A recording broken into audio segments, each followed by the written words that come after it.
7 సంవత్సరాలు రాజు గడ్డి తిని బతికాడు. సోదరు మీరు ఎవరైనా గడ్డి చూసారా? గడ్డి తిన్నారా? మరి ఎవరైనా గడ్డి అనేది తెలుసా? గడ్డి చూసారా? అందరూ చూసారా? హల్లెలూయా. అందరూ మామూలు కుటుంబం నుంచి వచ్చిన వారే, మనం ఎవరు టాటా బిర్లా కుటుంబం నుంచి వచ్చిన వారు కాదు. కాబట్టి మరి గడ్డి తెలుసు, గడ్డిలో ఏముందని తెలుసు. మరి గడ్డి దేనికి కూడా అది వాల్యూ లేదు.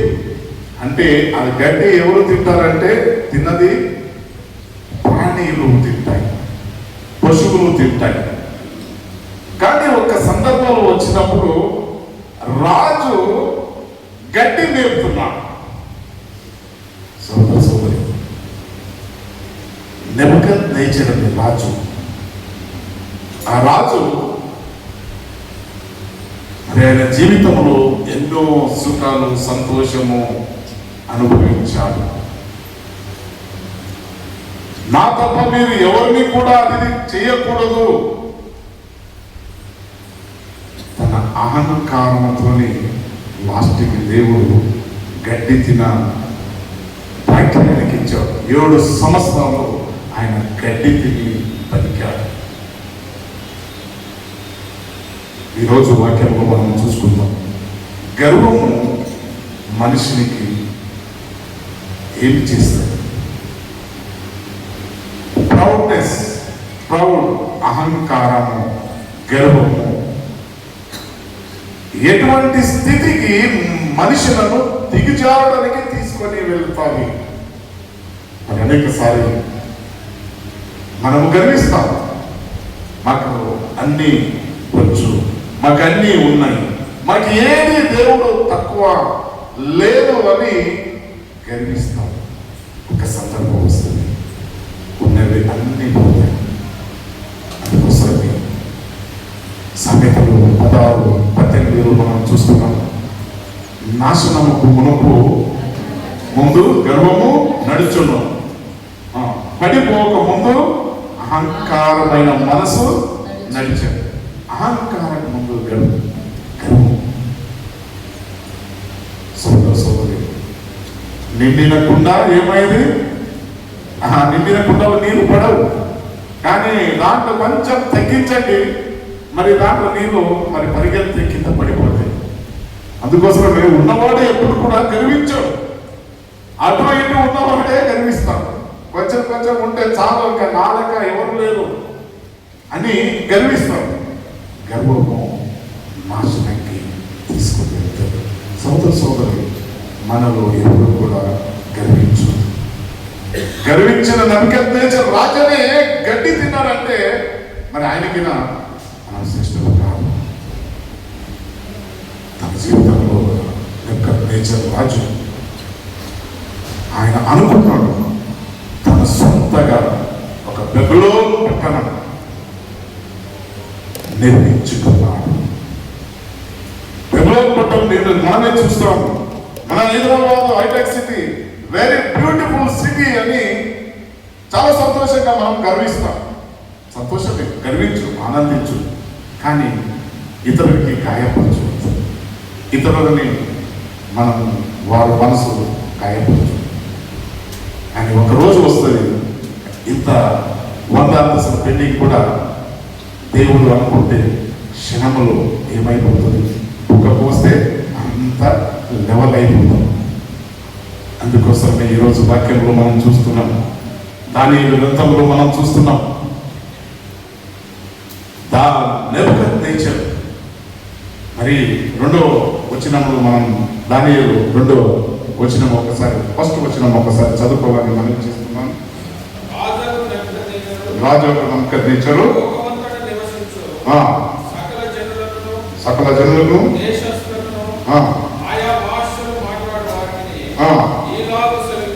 ఇలాగ సెలవిస్తున్నాడు,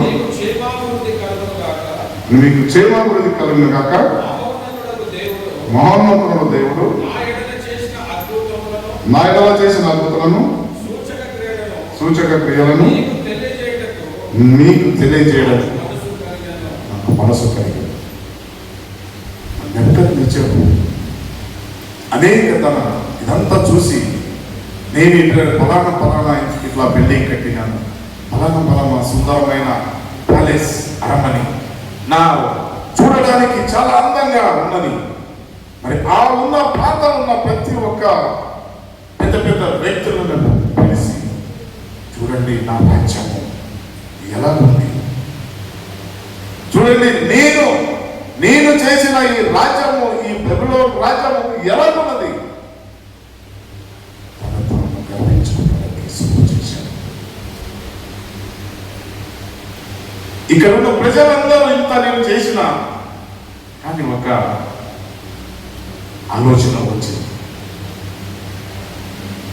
మరి ఇదంతా నేనే తయారు చేసిన, మరి మీరు ఎవరిని పూజించాలి? మనిషి ఎప్పుడు కూడా నాని వచ్చినప్పుడు ఆయన ఎప్పుడు తన గురించే చెప్తాడు. పక్క వాళ్ళ గురించి ఇతరు కూడా బాగుండాలి, ఇతరు కూడా మంచిగా ఉండాలి, నాకు అన్నీ ఉంటే చాలు, పక్కవాడు ఏమైనా సావాలి. అటువంటి ఆలోచన మానవులు ఒక లక్షణాలు. మరి వాక్యంలో అనేకసారి మనం ప్రకటిస్తుంటాము, చెప్తుంటాము, నిన్న వాళ్ళని ప్రేమించు చెప్తూనే ఉంటాము. నీలోని ఒకరికి ఉంటే ఇంకొకరికి ఒకరికి ఇవ్వండి, నీలోని 2 టీవీ ఉంటే ఇంకొకరికి టీవీ ఇవ్వండి, నీలోని 100 రూపాయలు ఉంటే ఒక 50 రూపాయలు వాళ్ళకి సాయం చేయండి. జీవితంలో చెప్పుడు చాలా ఈజీ, కానీ క్రియలు జరిగించాలంటే ఎవరికైనా కష్టాలు. జోబు నుంచి 100 రూపాయలు ఇవ్వాలంటే కూడా 100 సార్లు ఆలోచన చేయవలసి వస్తుంది. మరి ఈరోజు దేవుడు నాకు నీకు ఏం మాట్లాడుతాడు? అంత రాజ్యం ఉన్నాడు, ఆయనకు అన్నీ ఉన్నాయి, కానీ గడ్డి తిన పరిస్థితి ఆయనకు వచ్చింది. మరి చూస్తున్నాము కీర్తనలు, మరి గడ్డి, అది ఎవరి గురించి గడ్డి పెట్టాడు దేవుడు అన్నది కీర్తనలు 104:14 వచనంలో ఒకసారి మీరు చదివితే గడ్డి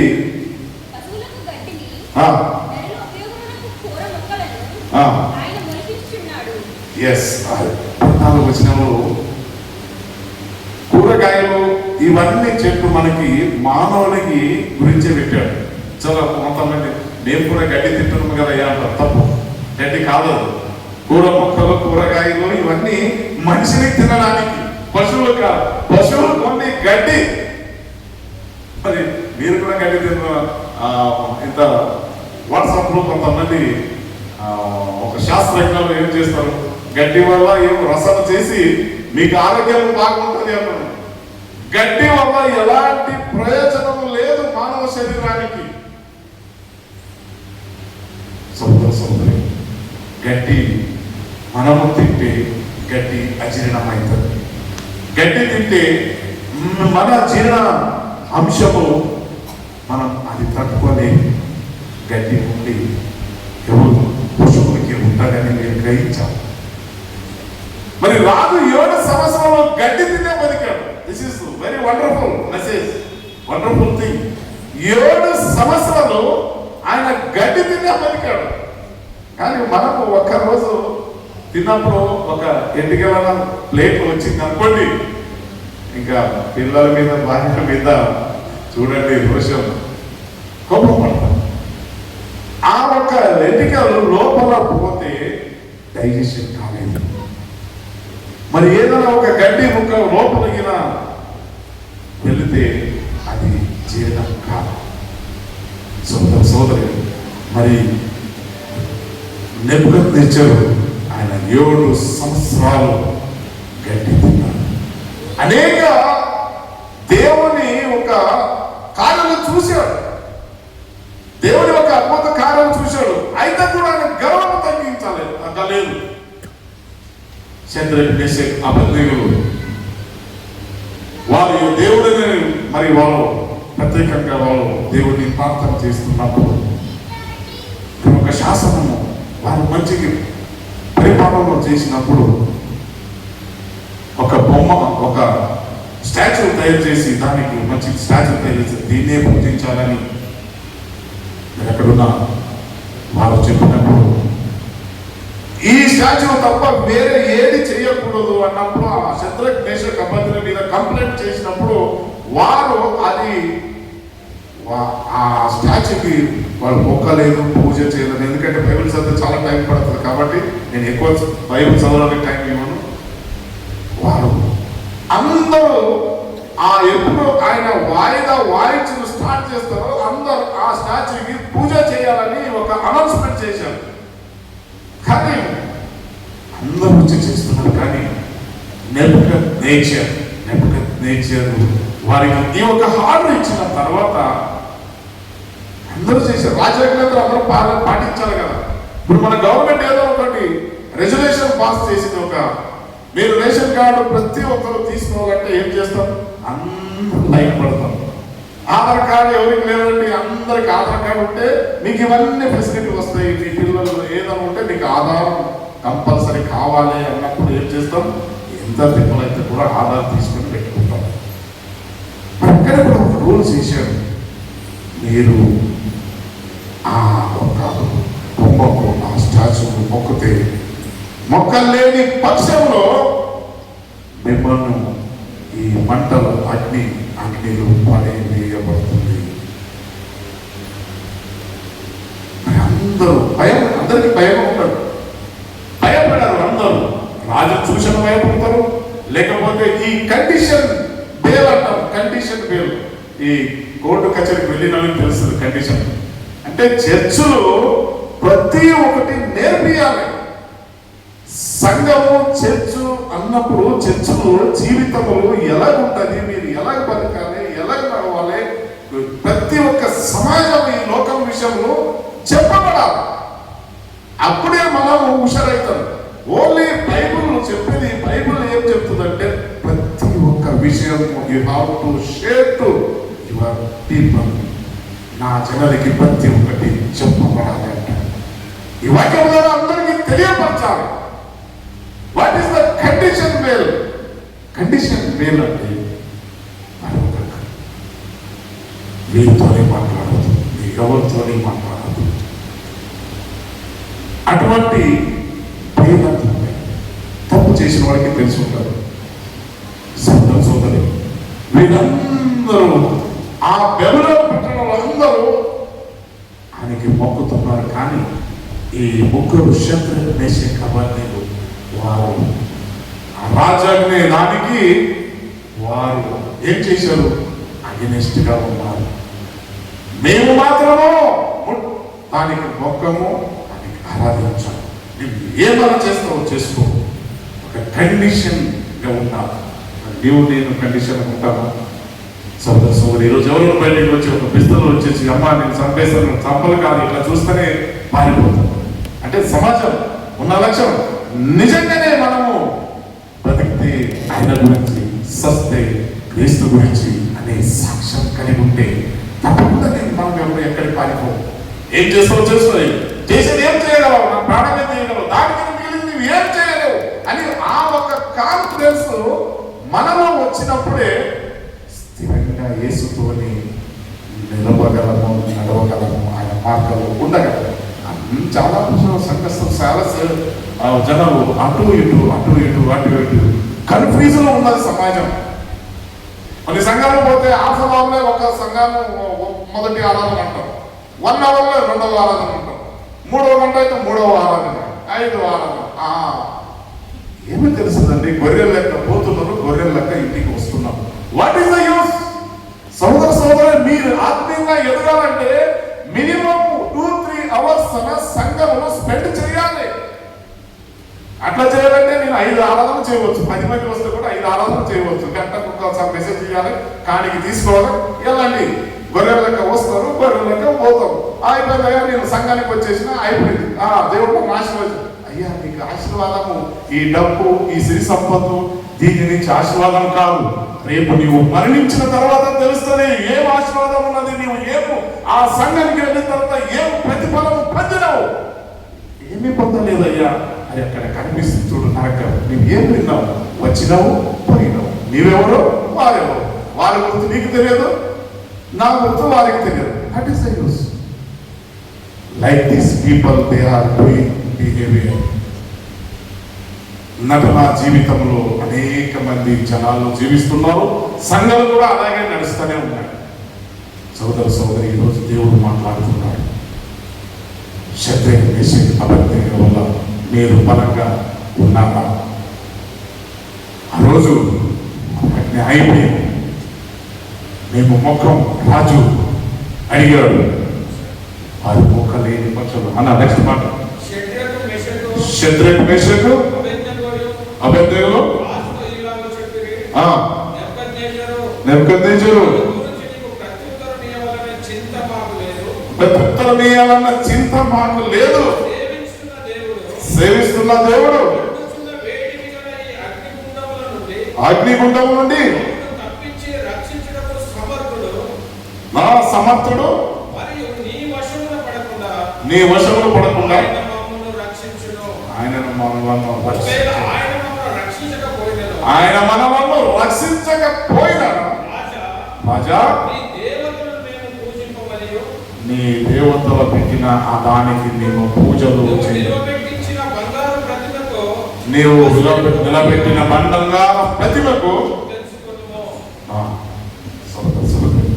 ఇది ఒక దేవుని కండిషన్. మనిషిలో ఉన్న ఒక దేవుడితోని నీకున్న కండిషన్. ఏది ఏమైనా కానీ నేను మాత్రం సంఘము విడిచి వేరే సంఘానికి వెళ్ళను అని కండిషన్ ఉన్నామా? ఏదైనా ఈరోజు ఇక్కడ ఉంటాము, సాయంత్రం ఇంకొక సంఘానికి వెళ్తాం, ఇంకొక రేపు ఇంకొక సంఘాన్ని వెళ్తాం. సోదర సోదరి, నువ్వు ఎన్ని సంఘాలు మారితే కూడా నో యూస్. నువ్వు దేవుడితోని సామర్థ్యం కలిగి దేవుని సన్నిధిలో నువ్వు నడిచినప్పుడే దేవుడు దీవిస్తాడు. ఆ రోజు వాళ్ళ ముగ్గురు మేము చనిపోయితే కూడా సమర్పలేదు, మేము మాత్రం ముఖ్యం ఉన్నప్పుడు అది మీకు ఈ స్టోరీ అన్నీ తెలుసు. వారి ముగ్గురిని దాంట్లో వేసినప్పుడు డబల్ అంటే అంత మంటగా ఉన్నప్పుడు వాళ్ళు ఎవరు ఈతనికి దగ్గరికి వెళ్ళారు, దాన్ని వేయడానికి వెళ్ళారు, వాళ్ళు కాలిపోయారు, వాళ్ళే కాలిపోయారు. కానీ వీరు లోపల దేవుడిని స్తుతిస్తున్నాడు. హల్లెలూయా! మీరు దేవుడిని ఆరాధిస్తున్నారు. ఆ ఆరాధిస్తున్నారు నెబుకద్నెజరు ఇట్లా సడన్గా ఇట్లా చూస్తున్నారు. యేసు ప్రభు పేతురును చూస్తున్నాడు, ఇలా ఓరేగిరిలో చూస్తున్నాడు. పేతురు చూసినప్పుడు, ప్రభువా, కోడి 3 సార్లు పురియలు దేవుడు నన్ను ఏమని పలుకుతావు, చెప్తావు, నేను అరియను అని చెప్తావు. ఆయన 3 సార్లు చెప్పేశాడు. అప్పుడు యేసు ప్రభు ఇట్లా వెళ్తున్నప్పుడు సడన్గా ఇట్లా చూసినప్పుడు ఆయన ఆ రూములో ఇళ్ళ గదిలో పోయి గోడంతా ఏడ్చాడు. చాలా దుఃఖపడి ఏడ్చాడు. అయ్యా, నేను తప్పు చేసినానని ప్రయాసపడ్డాడు. చాలా ప్రయాసపడి ఏడ్చాడు. సోదర సోదరి, సమయము చాలా విలువైనది. సమయం అన్నది మీరు సద్వినియోగం చేసుకోండి. ఎప్పుడు నేను మాట చెప్తాను, సమయము చాలా విలువైనది. సద్వినియోగం అజ్ఞాని వల్ల కాక జ్ఞానవంతులాగి నడుచుకోండి. పోయిన సమయం రాదు. మనం అనుకుంటున్నాం అన్ని పోగొట్టుకుంటాం. ఈరోజు నాకు డబ్బులు మొత్తం పోయిందనుకోండి, దేవుడు ఏదో ఒక సందర్భంలో నాకు డబ్బు ఇస్తాడు. బిల్డింగ్ పోయిందనుకోండి, ఇంకొకటి అప్పు చేసి ఏదో నాకు బిల్డింగ్ 1 కాదు 4 వస్తాయి. కానీ సమయము పోయిన తర్వాత మళ్ళా తిరిగి రాదు. అందుకే సమయం ఉన్నప్పుడే నేను జాగ్రత్త ఉండండి. సమయం ఉన్నప్పుడే మీ ఇల్లు కట్టుకోండి. సమయం ఉన్నప్పుడే మీ కుటుంబం కట్టుకోండి. సోదరు, చాలా మంది సమయంలో ఇవ్వరు. ఏదో వస్తున్నామయ్యా, ఏదో పోతున్నామయ్యా. నేను కూడా నేను ఇక్కడ నిలబడినంటే నేను కూడా అలాగే ఉండే. సమయం విలువ ఇచ్చేవాడు కాదు. రాత్రి 12-1 వరకు ఇంటికి వచ్చేవాడు. Personal experience. ఎప్పుడు సత్యము తెలిసిన తర్వాత, ఇప్పుడు 55 దగ్గర ఉన్నాం. ఎప్పుడు సత్యం ఎప్పుడు తెలుసుకున్నాం? 50 సంవత్సరాలు దాటిన తర్వాత తెలుసుకున్నాం. ఉన్నాము. పుట్టినప్పటి నుంచి నేను క్రిస్టియన్నే. మా తండ్రులు, మా తాత ముత్తాతలు క్రైస్తవులే. అందరూ మరి మంచి స్కూల్లో చదువుకున్న వాళ్ళే.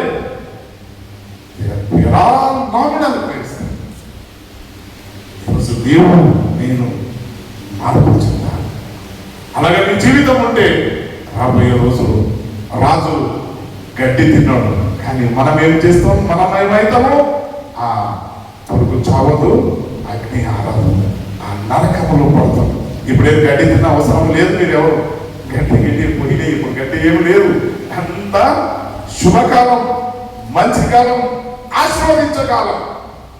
ఈ కాలంలో మీకు అన్ని సౌలభ్యం ఇచ్చినాడు, అన్ని ఫెసిలిటీ ఇచ్చినాడు, అన్ని రీతిగా మిమ్మల్ని ఆశీర్వదించాడు.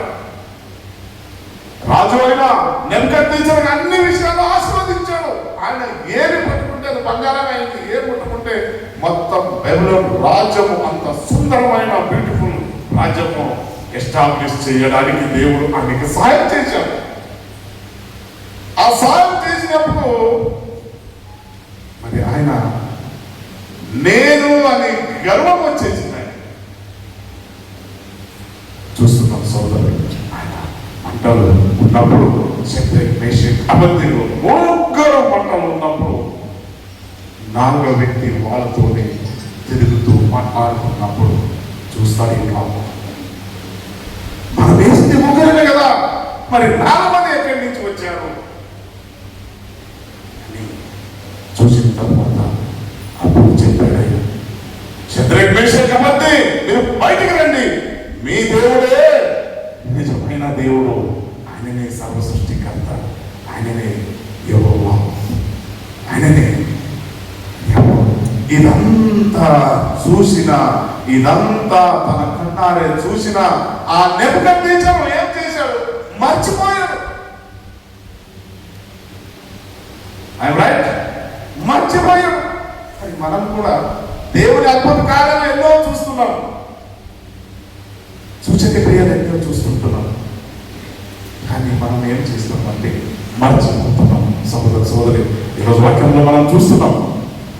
యెషయా చాప్టర్ మరి ఒకసారి చూడండి. యెషయా 40 6 నుండి 8 ఉంటుంది, కానీ సిస్టర్ టైం లేదు, చదవద్దు. గడ్డి అనేది మానవును బలహీనత, దేవుని వాక్యం శాశ్వతమైనది. ఎందుకంటే సమయం లేదు, మనం చదవాలి, మీరు ఇంటికి వెళ్ళి చదువుకుంటారు. గడ్డి అనేది ఏమన్నదంటే, గడ్డి మన మానవులు ఉన్న బలహీనతను చూపిస్తుంది, మానవులు ఉన్న బలహీనతను చూపిస్తుంది. మరి మనం చూస్తున్నాము వాక్యంలో. దయచేసి ఇది తీయండి.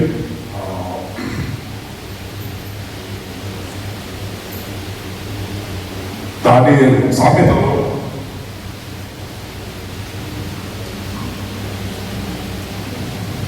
ఒక్క నిమిషం.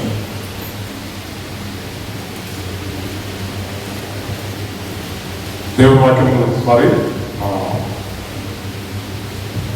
కీర్తనలో 23:2, కీర్తనలో 23:2, కీర్తనలో 23:2. పచ్చికల చోటను ఆయన నన్ను పరుండ చేయుచున్నాడు, ఆయన నన్ను పరుండ చేస్తున్నాడు. శాంతికరమైన జలముల యొద్ద, శాంతికరమైన జలముల వద్ద నన్ను నడిపించుచున్నాడు. నన్ను నడిపిస్తున్నాడు. చాలా సిస్టం.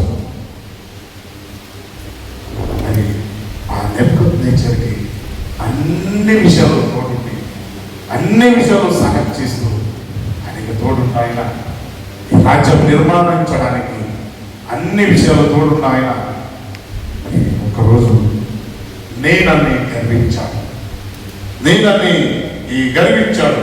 ఆ గర్వించిన నెబుకద్నెజర్ ఏమైపోయింది? దాని పరిస్థితి లాస్ట్కి ఎలాగొచ్చింది? మరి ఆయన పరిస్థితి దిగిజారిందా లేదా? సోదరి దిగిజారుతుంది. గర్వము ఎప్పుడు కూడా నాశనము మునుపు గర్వం వచ్చున్నాడంటే ఆయన నాశనం అవడానికి ఆ గర్వం వచ్చింది. కాబట్టి మనం చూస్తున్నాము రాజు నెబుకద్నెజర్ మరి వాక్యంలో మనం ఒక 40 దానియేలు 4:30 చూద్దాం.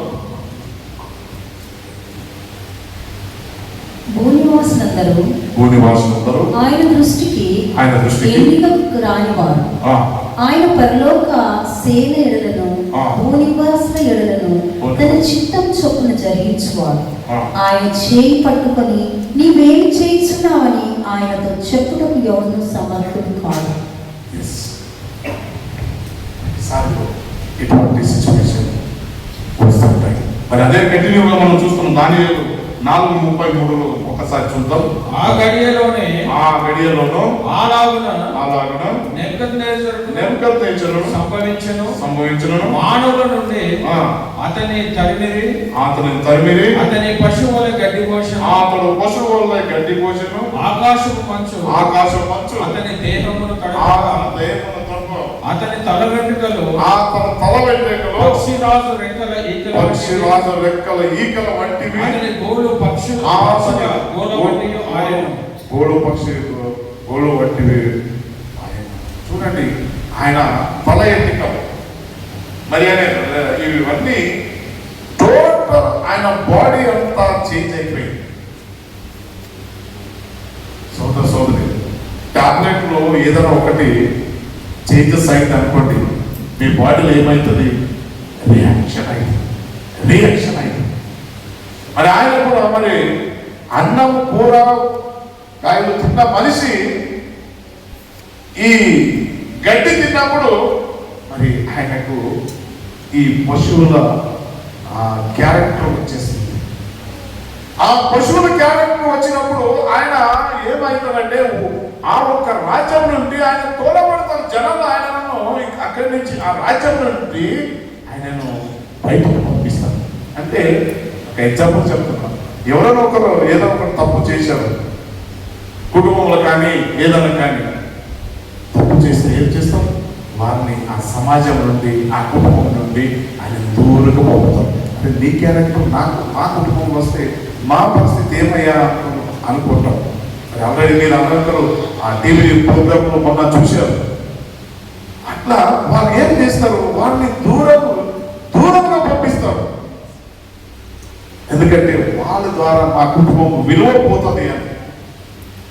ఎందుకంటే నా రాజ్యం అంత రాజ్యం కూడా ఆయన వెళ్ళిపోయాడు. భార్య, పిల్లలు, సంసారం అన్ని వదిలేశాడు. అన్ని వదిలేసి మరి వదిలేయడానికి ఇప్పుడు బ్యాడ్ అయినా అనుకోండి, నేనే పిచ్చోడు అయినా అనుకోండి, నేను ఎవరు గుర్తుపడతా? నా భార్యను గుర్తుపెట్టలేను, నా పిల్లలు గుర్తుపెట్టలేను, మా సగం కూడా గుర్తుపెట్టలేను. ఎవరో ఏమో పశువుల లెక్క బిహేవియర్ అయిపోతాను. అంటే నాకు మెంటల్, నాకు ఆలోచన ఎవరు ఉన్నారని ఏం తెలియదు. ఒట్టిగా పిచ్చోడు లెక్క తిరుగుతూ ఆ పరిస్థితి ఎవరికి వచ్చింది?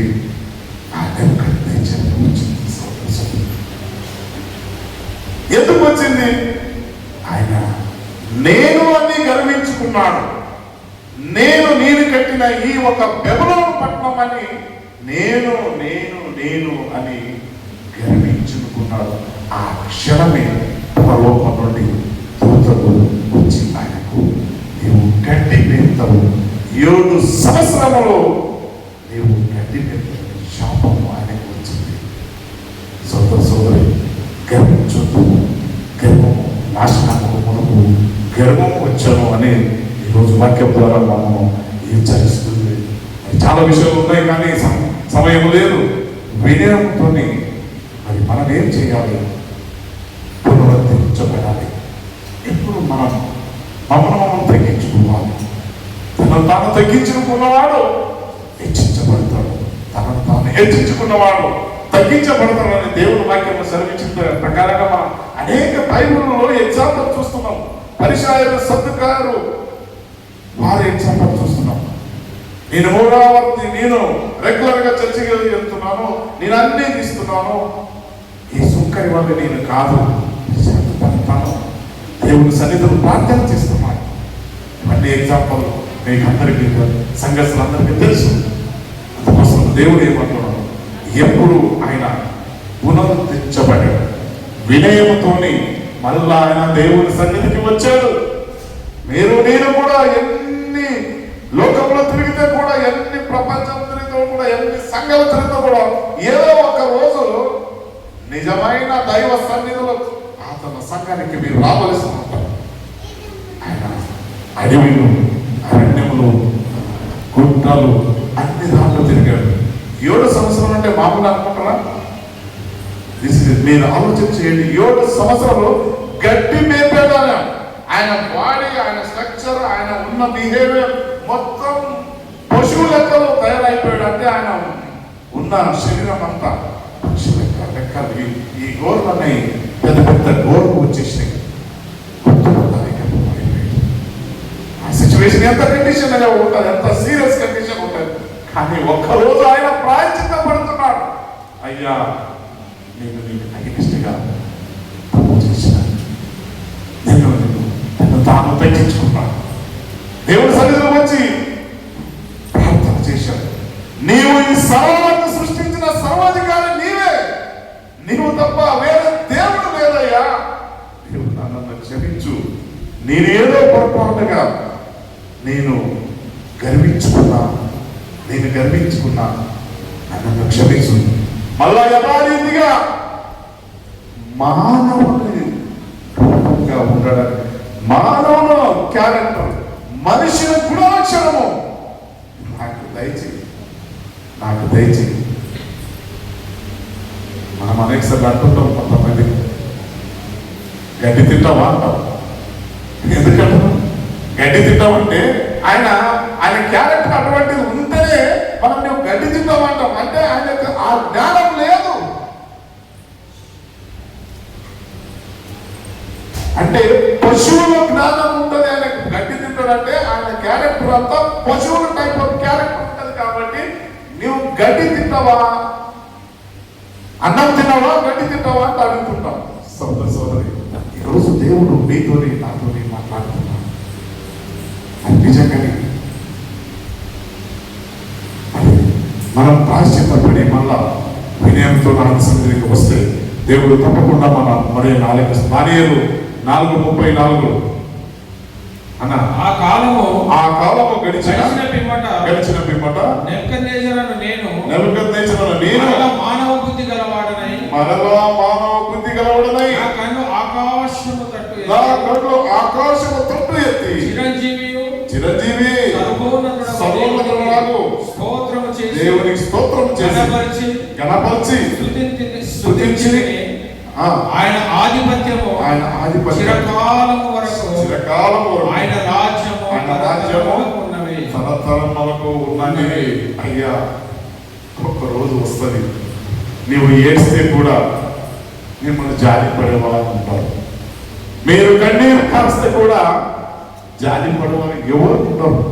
దేవుడు అంటాడు, యేసు ప్రభు చెప్తుంటాడు, నీవు నా నామములో వచ్చిన మనకి ఒక్క గ్లాస్ అన్న నీళ్ళు ఇచ్చినవా సహోదరా? ఈరోజు ఆ మంట కాలుతుంది, ఆడ అగ్ని ఆడదు చాలు. అప్పుడు ఏడిసి నీవు ఏడిస్తే కూడా ప్రయోజనం లేదు. నీవు సమయం ఉన్నప్పుడే అన్ని సర్దుకోవాలి. ఈరోజు వాక్యం నిన్ను హెచ్చరిస్తుంది. 7 సంవత్సరాలు ఆయన ఎంతో కష్టపడ్డాడు. 7 సంవత్సరాలు గాడి లెక్క, దున్నపోతు లెక్క, మరి ఎద్దు లెక్క, పక్షి లెక్క అరణ్యంలో తిరిగాడు. రాజు ఆయన, మనమే ఉన్నాం. రాజు ఆయన ఒక్కడు 7 years తర్వాత తను తాను తెలుసుకున్నాడు. అయ్యా, నేను తప్పు చేస్తున్నాయ్యా. సృష్టించిన వాడు ఉన్నాడు, సర్వమును సృష్టించిన సర్వాధికారి ఒక్కడు ఉన్నాడు. నీకు దెబ్బ తగిలినప్పుడే నీకు హెచ్చరపడతాం. దెబ్బలు తగలాలి. మనిషికి దెబ్బలు తగిలినప్పుడే మీరు జాగ్రత్త పడతారు. జీవితంలో అనేక దెబ్బలు దేవుడు కావలసిస్తుంటారు. మీరు అప్పుడైనా హెచ్చర అవుతారేమో, అప్పుడైనా మీరు చేంజెస్ అవుతారేమని దేవుడు కొన్నిసార్లు మాకు కష్టాలు, బాధలు, హింసలు వస్తుంటాయి. అయ్యా, మనకేం వస్తాయా? మాకంటే బాగానే ఉంటాయి. తింటాము, డ్యూటీ చేస్తాము, పడుకుంటాము. ఇదే మా లైఫ్. ఎవరు ఏమని చేసుకొని మన నిత్య లైఫ్. అయ్యా, ఒకరోజు అడుగుతాడు దేవుడు, నన్ను అడుగుతాడు, నీవు మార్పు చెందాలి.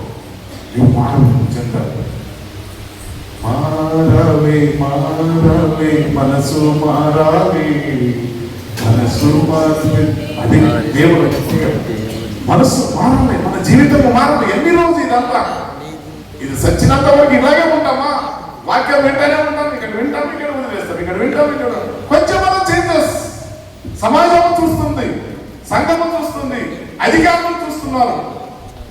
మీరు నిజమైన క్రైస్తవ యేసుప్రభువుని నమ్ముకున్న వారు అయ్యా, నీకు ఎన్నో సంవత్సరాలు నీకు అన్ని సుఖభోగులు ఇచ్చినాడు, అన్ని ఇచ్చినాడు, నువ్వు మారలేదు. మరి ఆ రాజు మారాడు, 7 సంవత్సరాల కష్టం ఆయన మారాడు. కానీ మనం ఏమైనా మారుతున్నామా? అయ్యా మా కష్టాలు పోతలేవు, మా దుఃఖాలు పోతలేవు, మా ఫైనాన్స్ పోతలేదు, మాకు అన్ని ఎప్పుడు ఇంట్లోనే ఉంటుంది. దేవుడు ఎప్పుడు మారుస్తాడయ్యా? ఒక సందర్భం వస్తుంది, మిమ్మల్ని మార్చగల దేవుడు శక్తనాయ ఉన్నాడు. మరి ఆయన మీరు మళ్ళా రిపేర్గా చేయాలి, రిపేర్ కావాలి. మిమ్మల్ని పరీక్షించుకొని మీరు దేవుడు సరిగా రిపేర్ కావాలి. మీరు మళ్ళా పునర్జీవితము పొందాలి. ఒక ఇల్లు కట్టినప్పుడు మళ్ళా డిస్మెంటల్ ఎట్లా చేస్తామో దాన్ని తీసేసి మళ్ళీ కొత్త బిల్డింగ్ మళ్ళీ ఎట్లా నిర్మిస్తాను. క్రైస్తవ జీవితంలో కూడా మన పాతవన్నీ విడిచిపెట్టి కొత్తగా జీవించడం. గట్టి అంటే మన జీవితంలో పాఠం చెబుతుంది, బైబుల్ పాఠం చెబుతుంది. ఈరోజు చూస్తున్నాము సోదరి పాజిటివ్ ముగిస్తాం. మరి అనౌన్స్మెంట్ మనకు వస్తుంది. యథార్థమైన మనసు, తగ్గింపు గుణలక్షణాలు, దైవ భక్తి కలిగి మనం అందరూ ఉండాలని దేవుడు ఈరోజు మనతో మాట్లాడుతున్నాం. మరి ఎవరు చెప్పడం మరి ఎవరు చెప్పడం 42 పట్టణంలో ఏ రీతిగా దేవుడు తమను ఎంతగానో దీవించాడు. ఆయనకు 2 జతలు ఇచ్చాడు. 1000 జతలు ఉంటే 2,000 జతలు ఇచ్చాడు. మరి ఆయనకు అనేక రీతిగా అభివృద్ధి పరిచాడు, ఆయన ఆశీర్వదించాడు. అధికంగా అతనికి 14,000 గొర్రెలు, అప్పుడు ఆయనకి ఎంత ఉంది? 7,000 గొర్రెలు ఉన్నాయి, ఆయనకి 14,000. ఇంటికి ఆటోమేటిక్గా దేవుడు ఆశీర్వాదం. 10 సంవత్సరాల కష్టాలు వస్తాయి, 10 సంవత్సరాలు ఇబ్బంది వస్తాయి. సోదరు ఈ రోజు మీకు ముగించుతున్నాను. దేవుడు మరి సామెతలో 29 వాస్తవ వచనాలు చెప్తున్నాను. ఎవరి గర్వము వాణిని తగ్గించను, వినయ మనసు గర్వము. నీకు వినయ మనసు ఉండాలి, తగ్గింపు మనసు ఉండాలి. దేవుడు అప్పుడే మరి మమ్మల్ని దీవిస్తాడు, ఆశీర్వదిస్తాడు. వినయ మనసు ఉండాలి. ఒక రైతు మరి చూస్తున్నాం, ఆ రైతు ఒక జ్ఞానవంతుడు, ఇద్దరు ఉంటారు. ఆ జ్ఞానవంతుడు రైతు ఇద్దరు ఛాలెంజ్ కట్టుకుంటారు. ఏమని రైతు అంటాడు, జ్ఞానవంతుడు నీ ఒక షరతు చెప్పు అంటాడు. ఒక నిమిషం ఒక షరతు చెప్పు అంటాడు. చెప్పండి, 100 రూపాయలు ఇస్తాను నీకు, నీవేం చేయి. ఒక క్వశ్చన్ అడుగుతాను, చెప్తాను. మరి ఈయన ఏమంటాడు, రైతు ఏమంటాడు, నాతో కాదు, నీవే చెప్పు. లేదా నీవే చెప్పు, గెలిచిన మనకి 100 రూపాయలు ఇస్తాను అంటాడు. రైతు చెప్తాడు. రైతు ఒక క్వశ్చన్ అడుగుతాడు. పక్షికి 4 కాళ్ళు ఉన్న పక్షికి ఏది ఉంది, పేరు చెప్పు అంటాడు. 4 కాళ్ళు ఉన్న పక్షి దాని పేరు చెప్పు అంటాడు. 4 కాళ్ళు పేరు ఉన్న పక్షి నాకు తెలియదు అంటాడు. ఆయన ఆలోచన చేస్తాడు. జ్ఞానవంతుడు అన్ని హిస్టరీ తీస్తాడు, అన్ని తీస్తాడు. ఆయనకి నాకు తెలియదు అంటాడు. కాబట్టి నీ 100 రూపాయలు నాకు ఇచ్చి అంటాడు. మళ్ళీ ఆయన 100 రూపాయలు తీసుకుంటాడు. మరి నీకు తెలుసు కదా, నీవు చెప్పు అంటాడు. నాకు కూడా తెలియదు, తీసుకొని 50 రూపాయలు. ఈడ జ్ఞానవంతుడు ఎవడున్నాడు? రైతే ఉన్నాడు జ్ఞానవంతుడు. అజ్ఞానినే జ్ఞానవంతుడు. ఆయన దగ్గర 100 రూపాయలు తీసుకొని ఈయన గెలిచారు. తర్వాత నాకు కూడా తెలియదు అన్నాడు. మళ్ళీ మనకి ఆయన 50 రూపాయలు ఇచ్చాడు. ఈయన 50 రూపాయలు విన్నా, 50 రూపాయలు పోగొట్టుకున్నాడు. జీవితంలో కూడా అనేక సార్లు మనం జ్ఞానవంతులై నటన చేస్తాం, కానీ కొన్నిసార్లు అజ్ఞాన జీవితం జీవిస్తాం. దేవుడు నాకు స్తోత్రం, పరిశుద్ధులకి స్తోత్రం ఉచ్చరిస్తున్నాం. ఇంతవరకు నువ్వు మాట్లాడి మమ్మల్ని బలపరిచిన దేవుడు మీకే వందనాలు ఉచ్చరిస్తున్నాం. యేసు నామములో వేడుకుంటున్నాము తండ్రి.